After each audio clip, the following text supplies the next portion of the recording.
நான் பெரியவன் என்று அர்த்தமல்ல. அங்கே வடிவமான ஸ்தானம் என்று சொல்லும் பொழுது இன்னொரு மொழிபெயர்ப்பிலே நாம் பார்க்கிறோம், அதில் உயர் நிமித்தமாக அது அழகுள்ளதாக இருக்கிறது, இல்லாவிட்டால் அந்த பிரதிஷ்டை நிமித்தமாகத்தான் அது உன்னதமாக இருக்கிறது. May God help all the sons of God to be faithful to live that consecrated life. എല്ലാവർക്കും ശുശ്രൂഷകർക്കും ആ പ്രതിഷ്ഠാ ജീവിതത്തിൽ വിശ്വസ്തരായിരിക്കാൻ ദൈവം സഹായിക്കട്ടെ.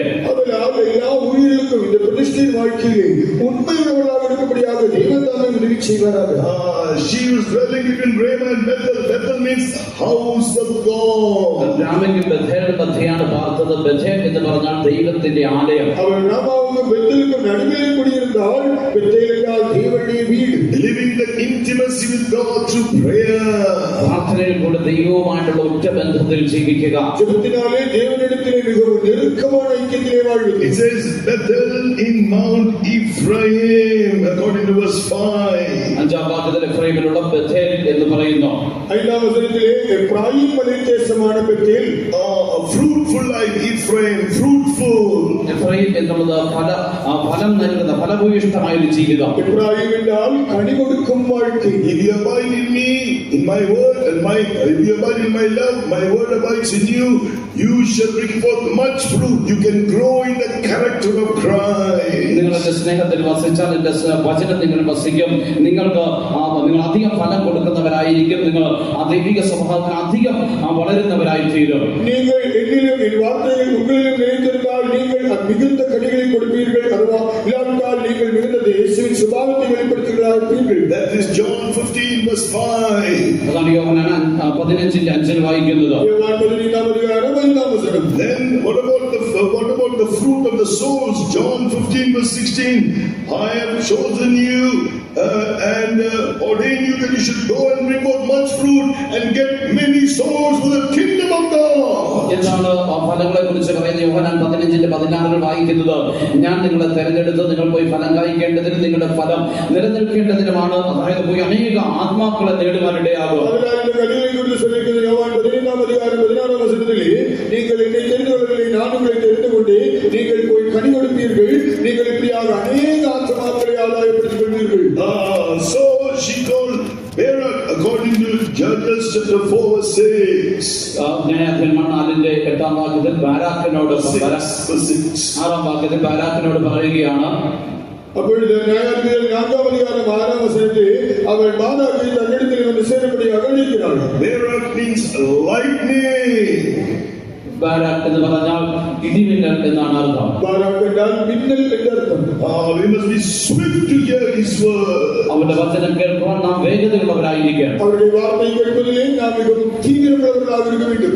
When Jesus died and rose, they were saying, two people going to Emmaus, disciples, they were all confused and sad. He said, why are you slow of heart to believe what the prophets have spoken about Jesus' death and resurrection? യേശു മരിച്ച ഉയർത്തെഴുന്നേറ്റതിന് ശേഷം 2 ശിഷ്യന്മാർ യെരൂശലേമിൽ നിന്ന് എമ്മാവൂസിലേക്ക് പോവുകയായപ്പോൾ അവർ വളരെ ദുഃഖിതരായി ഭാരപ്പെട്ട് ഇങ്ങനെ പോയിക്കൊണ്ടിരിക്കുമ്പോൾ യേശു അവരുടെ അടുത്ത് വന്ന് സംസാരിക്കുമ്പോൾ ചോദിക്കുകയാണ്, അയ്യോ ബുദ്ധിഹീനരെ, പ്രവാചകന്മാർ പറഞ്ഞിരിക്കുന്നതെല്ലാം വിശ്വസിക്കാത്ത മന്ദബുദ്ധികളെ. இரண்டு சீஷர்களை நடந்து போகும்போது அவர்கள் மிகவும் துக்கமாக இருக்கும்போது இயேசுவிடத்தில் கேட்கிறார்கள், தீர்க்கதரிசிகள் சொன்ன யாவையும் விசுவாசிக்கிறதற்கு புத்தி இல்லாத மந்த இருதயமுள்ளவர்கள். James chapter 1 verse 19 to 20, be swift to hear and to do his word. യാക്കോബിന്റെ ലേഖനം 1-ാം അധ്യായത്തിന്റെ 9 മുതലുള്ള വാക്യങ്ങൾ വായിക്കുമ്പോൾ 19 to 22. 19 മുതൽ 22 വരെയുള്ള വാക്യങ്ങൾ വായിക്കുമ്പോൾ ഏത് മനുഷ്യൻ കേൾപ്പാൻ വേഗതയും പറവാൻ താമസവും ഉള്ളവനായിരിക്കട്ടെ. അതിനാൽ യാക്കോബ് 1-ാം അധ്യായം 19 മുതൽ നാം പഠിക്കുമ്പോൾ അതിനാൽ எந்த மனுஷனும் அவன் திருவசனத்தை கேட்கிறவனுக்கு வேகமுள்ளவனாக இருக்க வேண்டும், கோபத்திற்கு தாமதமுள்ளவனாக இருக்க வேண்டும். Then she told, go towards Mount Tabor, Judges 4:6, take 10,000 men with you.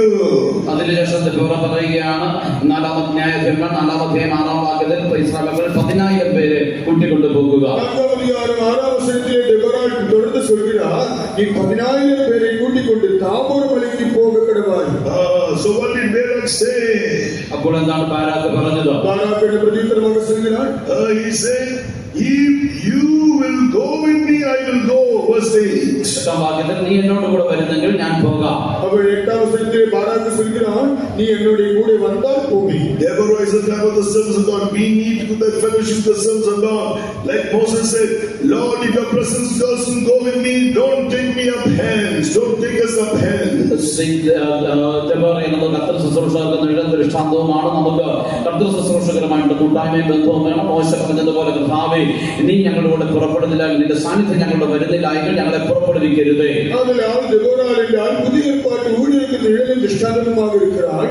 அதனால் நாம் இந்த புதிய ஏற்பாட்டு ஊழியரோடு ஐக்கியத்தை வைத்துக் கொள்ள வேண்டும். மோசே தேவனிடத்தில் இப்படியாக சொல்கிறார், கர்த்தாவே, உம்முடைய சமூகம் எங்களோட கூட வரவில்லை என்றால் எங்களை இந்த இடத்தை விட்டு நீ கொண்டு செல்ல வேண்டாம். They got to realize he must speak.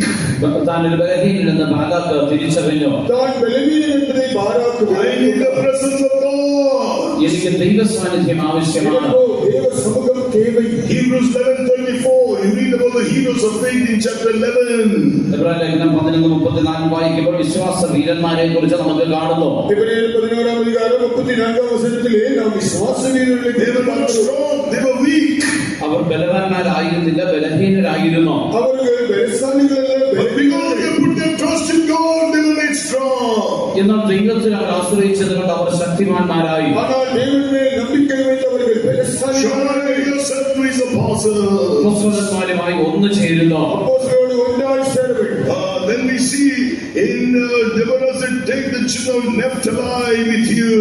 അതുപോലെ പറയുകയാണ്, Verse 6, take the children of Naphtali with you. Verse 6. നഫ്താലിയിൽ നിന്നുള്ളവരെ നിന്റെ കൂടെ കൊണ്ടുപോകുക. 6-ാം വചനത്തിൽ അവർ சொல்கிறார், நீ நப்தலி புத்திரரையும் உன்னோடு கூட கூட்டிக் கொண்டு போ. Naphtali means wrestling and won.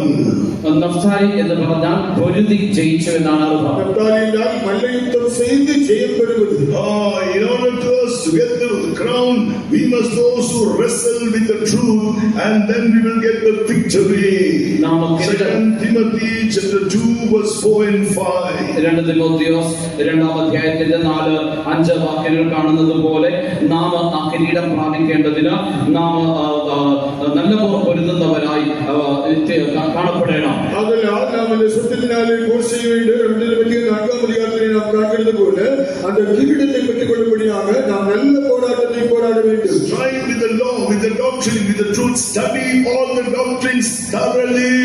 ചട്ടപ്രകാരം മല്ലുകെട്ടണം. അതായത് എല്ലാ ഉപദേശങ്ങളും സത്യവും പഠിച്ച് അതിനനുസരിച്ച് മല്ലുകെട്ടണം. நாம் சட்டத்திட்டங்களின்படி தான் மல்யுத்தம் செய்ய வேண்டும். இல்லாவிட்டால் எல்லா உபதேசங்கள் சத்தியங்களை நன்றாக கற்றறிந்து அதற்கு அந்த விதமாக நாம் போராட வேண்டும். He that is a good soldier will not be entangled with the affairs of his life.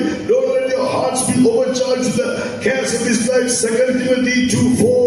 2 തിമോഥെയോസ് 2-ാം അധ്യായത്തിന്റെ 4-ാം വാക്യത്തിൽ കാണുന്നത് പോലെ നല്ല പഠനായി തീരുവാൻ ആഗ്രഹിക്കുന്നവർ പടചേർത്തവനെ പ്രസാദിപ്പിക്കേണ്ടതിന് യാതൊരു ജീവന കാര്യത്തിലും ഇടപെടാതിരിക്കുന്നു. 4-ാം അധ്യായം 5-ാം വചനത്തിലെ നാം பார்க்கும் பொழுது தன்னை படையிலே சேர்த்தவனை பிரியப்படுத்தும்படியாக தன்னிலே சேவகம் எழுதினவன் அவன் பிழைப்பு கிடந்ததான அலுவல்களிலே சிக்கிக் கொள்ளாமல் அவன் சட்டத்தின்படி பிரயாசப்படுகிறான். Take with you the children of Zebulun, Judges 4:6.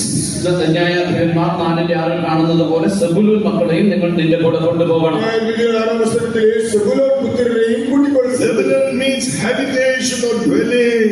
Zebulun എന്ന് പറഞ്ഞാൽ നിവാസം, വാസസ്ഥലം എന്നാണ് അർത്ഥം. സെബുലൂൻ என்றால் குடியிருக்கப்படும், தங்கி தாபரிக்கப்படும். God is asking to dwell with him in the heavenly place of the lofty place. ദൈവത്തോടുകൂടെ ആ ഉന്നതമായ ഉയർന്ന സ്ഥലങ്ങളിൽ വസിക്കുവാൻ ദൈവം നമ്മെ കുറിച്ച് ആഗ്രഹിക്കുന്നു. தேவனோடு சேர்ந்து அந்த உன்னத இடங்களிலே நாம் தங்கும்படியாக தேவன் நம்மை குறித்து விரும்புகிறார். He says, I dwell in the high and the lofty place. He says in Isaiah 57 verse 15, I dwell in the high and holy place with him of a contrite and a humble spirit.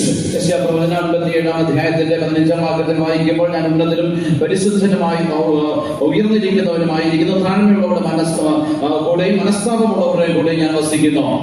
യെശയ്യാ 57-ാം അധ്യായം 15-ാം വചനത്തിലെ നിത്യവാസി പരിശുദ്ധൻ എன்ற നാമമുള്ളവരായ ഞാൻ ഉന്നതത്തിലും പരിശുദ്ധ സ്ഥലത്തിലും വാസം பண்ணுகிறேன். I am dwelling in now I am in eternity, inhabiting eternity.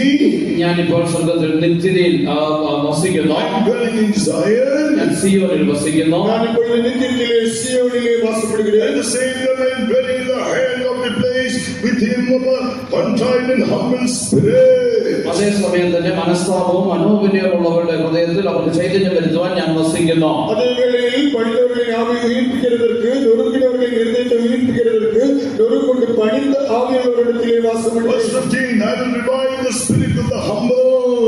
ഞാൻ മനോവിനയമുള്ളവരുടെ മനസ്സിന് ചൈതന്യം വരുത്തും. பணிந்தவர்களின் ஆவியை நான் உயிர்ப்பிக்கிறேன். I will revive the heart of the contrite one. മനസ്താപമുള്ള ഹൃദയത്തിന് ചൈതന്യം വരുത്തും. நொறுங்கொண்ட ஆவியுள்ளவர்களை நான் உயிர்ப்பிக்கிறேன். Contrite means thoroughly penitent for sin, thoroughly sorrowing for the sins we have committed. മനസ്താപം അല്ലെങ്കിൽ തകർന്ന ഹൃദയം എന്ന് പറയുമ്പോൾ നിങ്ങൾ ചെയ്തുകൊണ്ടിരിക്കുന്ന സകല പാപങ്ങളെയും കുറിച്ച് ആഴത്തിലുള്ളതായ ദുഃഖമുള്ളത് എന്നാണ് അർത്ഥം. நொறுக்கப்பட்டவர்கள் சொல்லும் பொழுது நீங்கள் செய்த பாவங்களை குறித்து குற்றப்பட்டவர்களாக அதை குறித்து சரியான ஆழமான மனஸ்தாபம் உள்ளவர்கள் என்று அர்த்தம். Who are these Zebulun and Naphtali? ആരാണ് ഈ സെബൂലൂനും നഫ്താലിയും? யார் இந்த செபுலூன் Naphtali? Judges 5:18, they jeopardized their lives unto death. 5:18 വാക്യത്തിൽ വായിക്കുമ്പോൾ അവരുടെ പ്രാണനെ ത്യജിച്ച ജനം തന്നെ. நியாயாதிபதிகள் 5ஆம் அதிகாரம் 18ஆம் வசனத்திலே அவர்கள் தங்கள் உயிரை எண்ணாமல் மரணத்துக்கு துணிந்து நின்றார்கள். Oh, Revelation 12:11, the man child, those who are going to be perfect as Christ, the overcomers. വെളിപ്പാട് പുസ്തകം 12ആം അധ്യായത്തിന്റെ 1 മുതലുള്ള വാക്യം വായിക്കുമ്പോൾ പൂർണ്ണ ജയാളികളായി മാറുന്ന ആൺകുട്ടി. വെളിപ്പെടുത്തൽ വിശേഷം 12ആം അധികാരത്തിലെ പൂർണ്ണமான ജയത്തെ പെറുகிறതാണ്, ജയം കൊണ്ടതാണ് ആൺപിള്ളി. They overcame Satan by the blood of the Lamb, the word of the testimony. Then they loved not their lives unto death. അവർ കുഞ്ഞാടിന്റെ രക്തഹേതുവായി തങ്ങളുടെ സാക്ഷ്യവചന ഹേതുവായിട്ട് ജയിച്ചു മരണപര്യന്തം തങ്ങളുടെ പ്രാണനെ സ്നേഹിച്ചതുമില്ല. அவர்கள் ஆட்டுக்குட்டியை கொன்றதினாலும் தங்கள் சாட்சி வசனத்தினாலும் சாத்தானை ஜெயித்தார்கள். மரணம் நேரிடுகிறதாக இருந்தாலும் அதற்கு தப்பும்படி தங்கள் ஜீவனையும் பார்க்கவில்லை. Oh yes, oh we must be those who offer ourselves willingly, according to Judges chapter 5:9. These are the ones who offer themselves willingly. നാം നമ്മെ തന്നെ മനഃപൂർവ്വമായി സമർപ്പിക്കുന്നവരായിരിക്കണം. ന്യായാധിപന്മാർ 5ആം അധ്യായത്തിന്റെ 9ആം വാക്യത്തിൽ കാണുന്നത് പോലെ സ്വമേധാ സേവകന്മാരായി മനഃപൂർവ്വമായി സമർപ്പിക്കുന്നവരായിരിക്കണം. നാം നമ്മെ മനഃപൂർവ്വമായി ഒപ്പുകൊടുക്കുന്നവர்களாக இருக்க வேண்டும். ന്യായാധിപതികൾ 5ആം അധ്യായം 9ആം വചനത്തിലെ ജനങ്ങൾക്ക് തങ്ങളെ മനഃപൂർവ്വമായി ഒപ്പുകൊടുക്കുന്നവர்கள். We are hearing about the fellowship with God, unity with God. നാം ദൈവത്തോടുള്ള കൂട്ടായ്മയെ കുറിച്ചും ദൈവത്തോടുള്ള ഐക്യത്തെ കുറിച്ചുമാണ് കേട്ടുകൊണ്ടിരിക്കുന്നത്. ദൈവത്തോടുകൂടെ ഇരിക്കുന്നതാണ് ഐക്യത്തെ കുറിച്ചും ഒരുമപ്പാടിനെ കുറിച്ചും. Jesus united with the Father. എങ്ങനെയാണ് യേശു പിതാവുമായിട്ട് ഒന്നായി തീർന്നത്? യേശുവാണ് പിതാവോട് എപ്പോഴാണ് ഒരുമപ്പെട്ടിരുന്നത്? When the will of the Father going to go through sufferings, what did he do? Isaiah 53:10, what did Jesus do? പിതാവ് താൻ കഷ്ടത്തിലൂടെ പോകണമെന്ന് ആഗ്രഹിച്ച പ്രശയ പ്രവചനം 53ആം അധ്യായത്തിൽ കാണുന്ന പോലെ എന്താണ് യേശു ചെയ്തത്? അവർ യേശുവാണ് ഒരു പാതയിലൂടെ കടന്നു ചെല്ല வேண்டும் എന്ന് പിതാവാണ് വിടുന്ന പൊഴുது യേശുവാണ് என்ன செய்தார்? He accepted it as the Son, yet it pleased the Father to bruise him. താൻ ഒരു പുത്രന്റെ വിധത്തിൽ അത് അംഗീകരിക്കുകയാണ്. പിതാവിനെ പ്രസാദിപ്പിക്കുവാൻ താൻ അത് അനുസരിക്കുവാൻ താൻ സമർപ്പിച്ചു കൊടുക്കുന്നു. ഒരു കുമാരന്റെ നിലയിൽ അത് ഒത്തുകൊണ്ടാൽ അവർ ഒടുക്കപ്പെടുമ്പടിயாக ദൈവസിദ്ധത്തിക്കാக തന്നെ ഏർപ്പെടുത്താം. When you have the word revelation in you, you cannot see this sister is the oppressor, that brother is the oppressor, that person, this person. You can only see God in front of you. Jesus could only see the Father, not the Roman soldier, not the Pharisees, not the scribes. നിങ്ങൾക്ക് ആ വചനത്തിന്റെ വെളിപ്പാട് നിങ്ങളുടെ ഉള്ളിലുള്ളപ്പോൾ ആ വ്യക്തിയാണ് എന്നെ ഉപദ്രവിക്കുന്നത്, ഈ വ്യക്തിയാണ് എന്നെ കഷ്ടപ്പെടുത്തുന്നത് നിങ്ങൾക്ക് കാണുവാൻ കഴിയില്ല. നിങ്ങൾക്ക് ദൈവത്തെ നിങ്ങളുടെ മുമ്പാകെ കാണുവാൻ കഴിയും. യേശുക്രിസ്തു റോമൻ പടയാളികളാണ് തന്നെ കഷ്ടപ്പെടുത്തിയത് എന്ന് കണ്ടില്ല, പിതാവിനെ തന്റെ മുമ്പാകെ കാണുവാൻ ഇടയായതുപോലെ இந்த வசனத்தில் வெளிப்படுத்தல் உங்களுக்கு இருந்தால் நீங்கள் என்னை இந்த சகோதரி ஒடுக்கிறார்கள், உபத்திரவப்படுகிறார்கள் என்று சொல்ல மாட்டீர்கள். இயேசு தம்முடைய எல்லா உபத்திரவங்களிலும் பிதாவை தான் முன்னே பார்த்தார். அவர் ரோமன் போர்ச்சகரையோ பரிசேயரையோ சதுசேயரையோ பார்க்கவில்லை. This is how Psalm 103:1 he was able to have that fellowship with the Father, unity. ഈ പ്രകാരമാണ് 110 സങ്കീർത്തനത്തിൽ കാണുന്നത് പോലെ പിതാവുമായിട്ട് തനിക്ക് ആ ബന്ധമുണ്ടാകുവാൻ ഐക്യതയുണ്ടാകുവാൻ ഇടയായത്. அந்த பிதாவினிடத்தில் இருக்கிற ஐக்கியத்தை குறித்து நாம் காண்கிறோம். How good and pleasant it is for brethren to dwell together in unity. 33 സങ്കീർത്തനത്തിൽ കാണുന്നത് പോലെ ഇതാ സഹോദരന്മാർ ഒത്തൊരുമിച്ച് വസിക്കുന്നത് എത്ര ശുഭവും മനോഹരവുമാകുന്നു. 33 സങ്കീർത്തനത്തിലെ ഇതോ സഹോദരർ ഒരുമിച്ച് വാസം பண்ணுகிறது. എന്നാൽ ഈ നന്മയും ഇത്രയും ഇമ്പം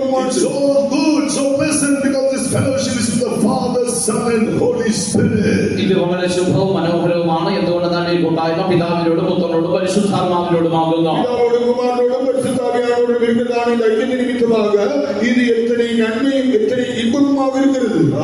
Finally, the battle fought by the judges against the Canaanites, it's recorded here in chapter 4 and 5. This is one of the most remarkable victories for Israel recorded in the whole of the Old Testament. ഈ ന്യായാധിപന്മാർ 4-5 അധ്യായങ്ങൾ വായിക്കുമ്പോൾ അവർക്ക് വിരോധമായിട്ടുള്ള ഇസ്രായേലിന്റെ ജയത്തെ അവിടെ രേഖപ്പെടുത്തിയിരിക്കുകയാണ്. ഇസ്രായേലിന്റെ മുഴുവൻ ചരിത്രവും പഠിച്ചാൽ ആ ശത്രുക്കൾക്ക് വിരോധമായിട്ടുള്ള അവരുടെ ചരിത്രപരമായ വിജയങ്ങളിൽ ഒന്നാണത്. அவர்களோடு செய்ததான யுத்தத்தை கிடைத்ததான ஜெயத்தை குறித்து நியாயாதிபதிகள் 4ஆம் அதிகாரம் 4-5 அதிகாரங்களில் காண்கிறோம். இஸ்ரவேலின் வரலாற்றிலே அவர்களுக்கு யுத்தத்தில் கிடைத்த வெற்றிகளிலே இது மிகவும் சிறப்பு வாய்ந்த வெற்றிகளில் ஒன்று. It says Judges 5:31, let those who love the Lord be as the sun when he goes forth in his might. Judges 5:31. ന്യായാധിപന്മാർ 5:31 വായിക്കുകയാണ്, അവനെ സ്നേഹിക്കുന്നവരോ സൂര്യൻ പ്രതാപത്തോടെ ഉദിക്കുന്നത് പോലെ തന്നെ. ന്യായാധിപതികൾ 5:31 அவரில் அன்பு கூறுகிறவர்களோ வல்லமையோடு உதிக்கிற சூரியனை போல இருக்கிறார்கள். The land had rest 40 years. 40 years, the land had rest, verse 31. 40 സംവത്സര ദേശത്തിന് സ്വസ്ഥതയുണ്ടായി. ദേശം 40 വർഷം അമീതനായിരുന്നത്. They did not have to fight the Canaanites anymore. Such a great victory. അതിനുശേഷം അവർക്ക് കനാന്യരോട് യുദ്ധം ചെയ്യേണ്ടതായി വന്നില്ല. അത്ര വലിയൊരു ജയം നൽകി. വീണ്ടും കനാന്യരുടെ വിരുദ്ധமாக യുദ്ധத்துக்கு வராதவனமாக மிகப்பெரிதான மகத்தான victory Jesus won for us at Calvary over Satan and all the evil spirits forever and ever. സാത്താനെയും അവന്റെ സകല സൈന്യങ്ങളുടെ മേൽ നേടിയതായ ജയം അത് എന്നും എന്നേക്കുമുള്ളതാണ്.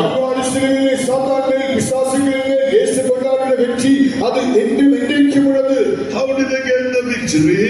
എങ്ങനെയാണ് അവർക്ക് ആ ജയം ലഭിച്ചത്?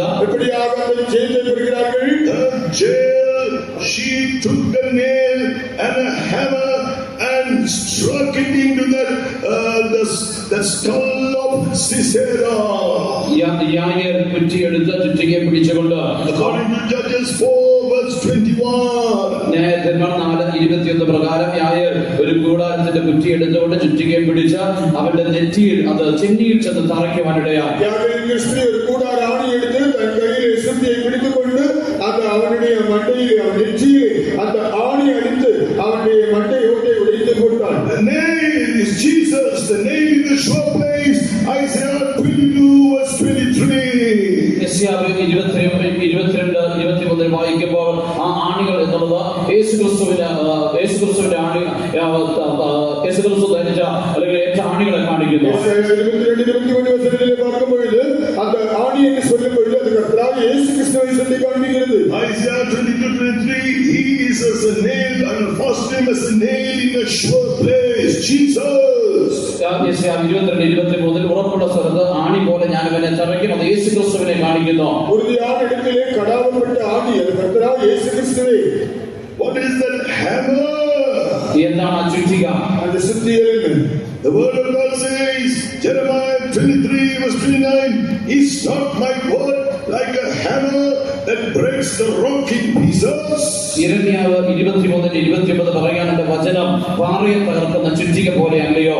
യെരമ്യാ 23-29 என்னுடைய வசனங்கள் கண்மலையை நொறுக்கும் சம்மட்டியை போல சுத்தியை போல இருக்கிறதல்லவா. This gospel, this preaching of the cross, ഈ സുവിശേഷം, ഈ ക്രൂശിന്റെ വചനം, இந்த சிலுவையின் வசனம், இந்த சுவிசேஷம். it says in Judges 5:21, with her hand she took them. What is that hand? ന്യായാധിപന്മാർ 5:21 വായിക്കുമ്പോൾ കരം കൊണ്ട് എന്ന് കാണുന്നത്. എന്താണ് ആ കരം കാണിക്കുന്നത്? அந்த கை என்ன?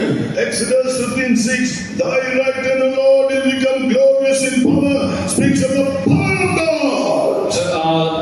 പുറപ്പാട് 15:6 വായിക്കുമ്പോൾ യഹോവേ നിന്റെ വലം കൈ ബലത്തിൽ മഹത്വപ്പെട്ടു, അത് ദൈവത്തിന്റെ ശക്തിയെ കാണിക്കുന്നു.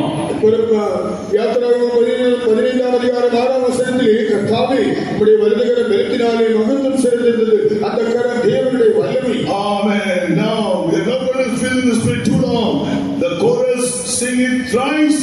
After the chorus, no verses, only chorus. Sing it thrice.